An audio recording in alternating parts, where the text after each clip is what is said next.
Bonjour ou bonsoir, selon l'heure à laquelle vous nous regardez. Je suis chroniqueuse audio et animatrice de podcast pour l'ODJ Média.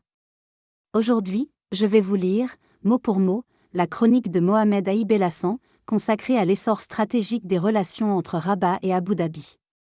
Une alliance puissante, pleine d'ambition et de perspectives pour l'Afrique. Depuis la fin des années 2010, les monarchies du Golfe, notamment les Émirats, redoublent d'efforts pour renforcer leurs liens avec l'Afrique du Nord. Après la crise du Golfe, le Maroc, qui a adopté une position neutre, est redevenu un partenaire privilégié pour Abu Dhabi.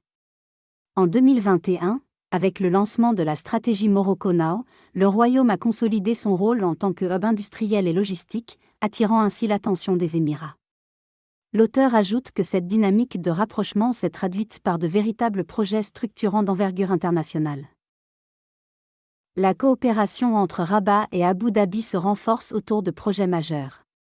Le gazoduc Nigeria-Maroc, d'une valeur de 25 milliards de dollars, redessine les routes énergétiques entre l'Afrique de l'Ouest, le Maghreb et l'Europe. Ce projet stratégique permet aux Émirats de sécuriser un accès au marché gazier européen, tout en renforçant leur influence en Afrique subsaharienne. L'auteur affirme que cette dimension énergétique s'accompagne également d'investissements massifs dans les ressources vitales du futur, à commencer par l'eau. En parallèle, un consortium regroupant des entreprises marocaines et émiraties investit 12 milliards d'euros dans des infrastructures hydriques et énergétiques. Ce programme ambitieux vise à répondre à l'urgence de l'eau au Maroc, où les ressources en eau douce sont en forte diminution. L'auteur pense que ces investissements sont aussi le reflet d'un échange économique de plus en plus fluide entre les deux nations. Les échanges commerciaux entre le Maroc et les Émirats ont atteint près d'1 milliard de dollars en 2023.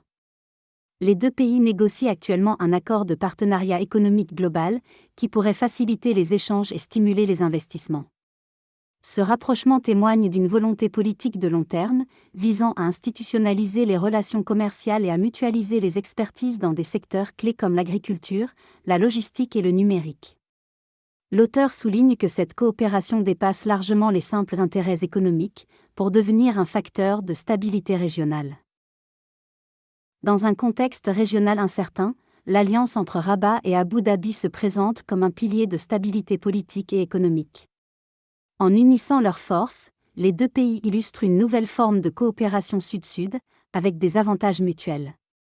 Ce partenariat devrait continuer à se développer, renforçant le rôle du Maroc comme carrefour économique en Afrique. L'auteur conclut sa chronique par une ouverture vers l'avenir de l'Afrique, dans cette logique d'unité et de solidarité.